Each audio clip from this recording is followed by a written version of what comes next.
Hello दोस्तों, तो हाजिर हूँ मैं आपके सामने फिर से इस स्टोरी की एक्सप्लेनेशन लेकर।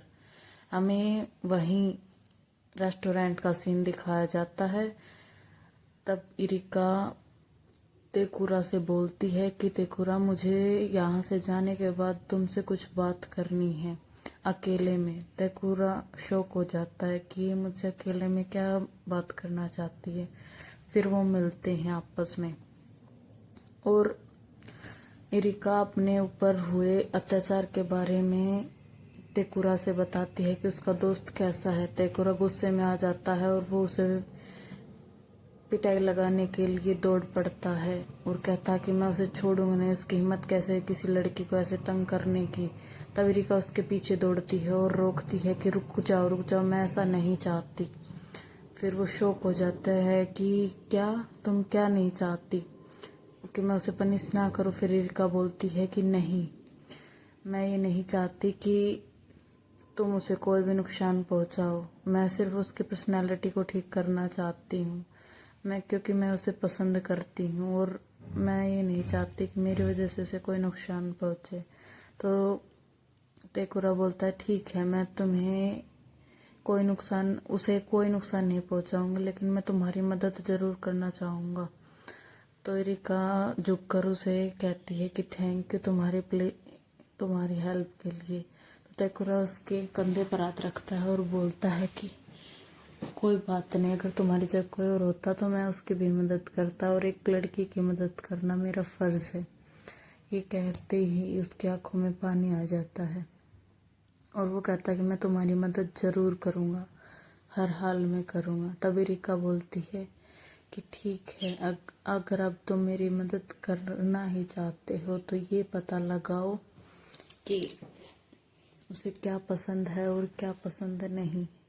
इसी के साथ वो दोनों हैंडशेक करते हैं।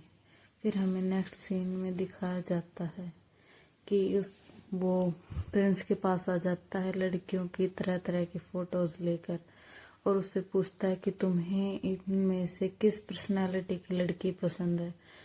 फिर वो क्या बकवास कर रहे हो। वो बोलता है कि मैं ये देखना चाहता हूँ कि तुम्हें इस फेस में किस फेस की लड़कियां पसंद हैं, इसलिए प्लीज बताओ तुम्हें कौन पसंद है।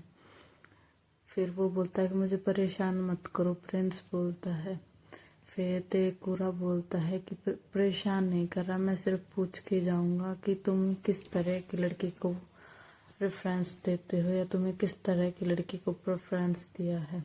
फिर वो उस पर हाथ रख देता है एक लड़की के फोटो पर। नेक्स्ट सीन में हम देखते हैं कि तेकुरा उसे बाय बोलकर चला जाता है कि ठीक है दोस्त, मैं तुम्हारे लिए बिल्कुल ऐसी ही लड़की पसंद करूंगा। तो प्रिंस बोलता है उसके चेहरे पर हाथ रख के, मुझे परेशान मत करो और अब जाओ यहाँ से, मेरे ज़्यादा पास आने की ज़रूरत नहीं है। तभी हम देखते हैं कि उसे वो एक बॉडीगार्ड की तस्वीर दिखाता है और कहता है कि तुम्हें इन सारे रेसलर्स में से, बॉडी बिल्डर्स में से कौन पसंद है। तो वो बोलता है कि मुझे ये पसंद है, ताकि उसे ये ना लगे कि वो इरिका की मदद कर रहा है। फिर ठीक है, वो सोच समझ कर बता देता है कि उसे कौन पसंद है। ऐसे ही सवालों की बौछारें चलती रहती हैं, कभी कोई सवाल वे पूछे ही जा रहा होता है और प्रिंस उसे जवाब दे रहा होता है। थोड़ी देर बाद हम देखते हैं कि उनका सवाल जवाब का सिलसिला खत्म हो जाता है और नेक्स्ट सीन में हमें दिखाया जाता है स्कूल का। प्रिंस अपने स्कूल में आता है और वो अपने लॉकर को देख ही रहा होता है। तभी वहाँ इरिका आती है।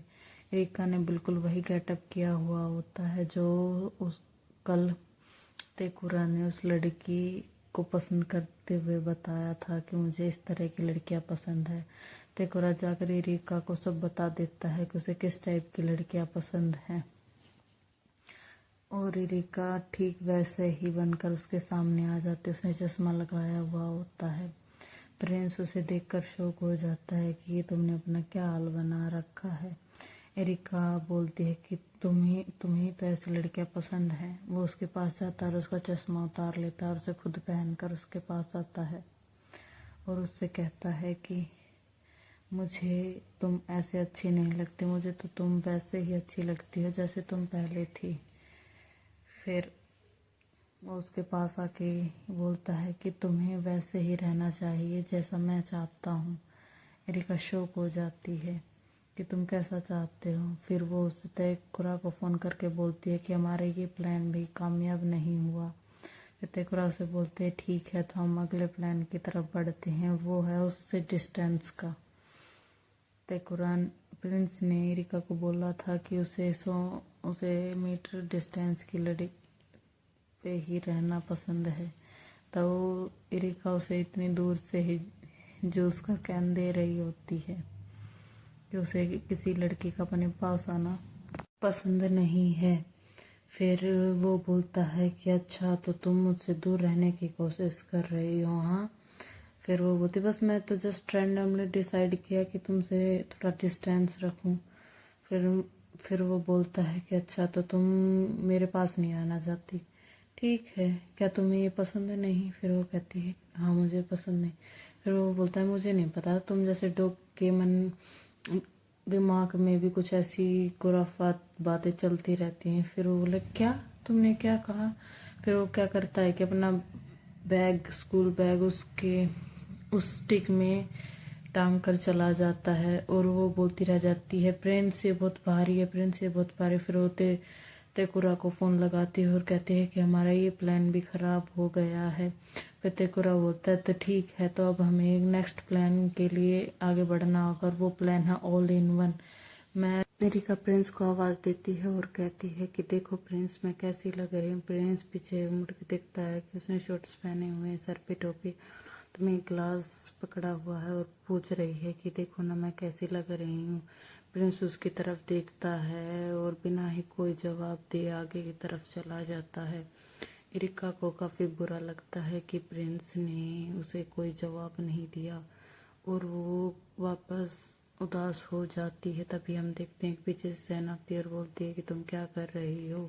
अगले सीन में हम एरिका के घर का सीन दिखाया जाता है। उसने तेकारू के पास फ़ोन किया हुआ है और बता रही है कि उसके सभी प्लान्स नाकामयाब रहे और वो बेहद दुखी है। उसे बहुत बुरा लग रहा है क्योंकि उसने उसका साथ नहीं दिया और ना ही उसका कोई प्लान सक्सेसफुल हुआ।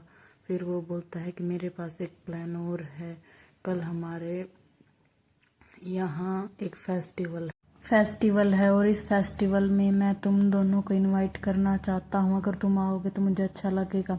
नेक्स्ट सीन में हमें दिखाया जाता है कि वे दोनों फेस्टिवल में आ चुके हैं और तेकुरा उनके पास आकर कहता है कि तुम दोनों का यहाँ आने के लिए धन्यवाद। मैं तुम्हारा शुक्रिया करता हूँ कि तुम लोग यहाँ आए। ये एक मैड कैफ़े है और मैं चाहता हूँ कि तुम भी यहाँ इस कैफ़े के रूल्स को फॉलो करते हुए यहाँ के गेम्स में पार्टिसिपेट करो, मुझे काफ़ी अच्छा लगेगा। फिर वो प्रिंस बोलता है कि क्या बकवास कर रहे हो, हम ऐसा कुछ नहीं करेंगे। फिर तेकुरा उन्हें मनाने लग जाता है और कहता है कि नहीं, तुम्हें ये तो पार्टिसिपेट करना ही होगा, मुझे काफ़ी अच्छा लगेगा, मैंने बोला ना तुम्हें पार्टिसिपेट करना है। और ये कहकर वो वहाँ से चला जाता है। अभी रिका और प्रिंस को और लोगों के साथ पार्टिसिपेट करना पड़ता है। तेकुरा उसके कान में कहता है कि तुम्हारे पास यही मौका है अपने आप को साबित करने का, इसलिए जो कुछ करना सोच समझ कर करना, कोशिश तो जरूर करना, कोशिश करने में आखिर जाता क्या है। और ये कहकर वो बोलता है कि तुम्हें वही स्टेप फॉलो करनी है जैसा मैंने तुम्हें बताया है। एक आदमी की कमजोरी होता है कि वो अपने सामने किसी औरत को दुखी नहीं देख सकता और वो तुम्हें बचाने की जरूर कोशिश करेगा, इसलिए तुम ध्यान रखना कि वो तुम्हें प्रोटेक्ट करेगा। इसलिए तुम्हें ये कोशिश करनी है कि तुम उसके सामने कमज़ोर बनी रहो, तुम्हें डरना है वहाँ जाकर। फिर वो बोलती है ठीक है, मैं वैसा ही करूँगी जैसा तुम कहोगे। तभी वो चिल्लाती है ओ नो, ये कितना डरावना, कितना स्कैरी है, मुझे काफ़ी डर लग रहा है। प्रिंस मेरी बात सुनो, मुझे काफ़ी डर लग रहा है इन भूतों से, ये कैसे भूत हैं, ये हिल रहे हैं, मुझे डर लग रहा है। प्रिंस मैं चाहती हूँ कि तुम मुझे अपनी बाजू पकड़ा दो ताकि मुझे डर ना लगे। फिर वो बोलता है कि मैं ऐसा कुछ नहीं करने वाला, तुम्हें आना है तो पीछे आओ, मैं तुम्हारी मदद नहीं करूँगा और ना ही मैं तुम्हें अपनी बाजू पकड़ाऊँ। अब वो बोलती है नहीं, मुझे तुम्हारी ज़रूरत है।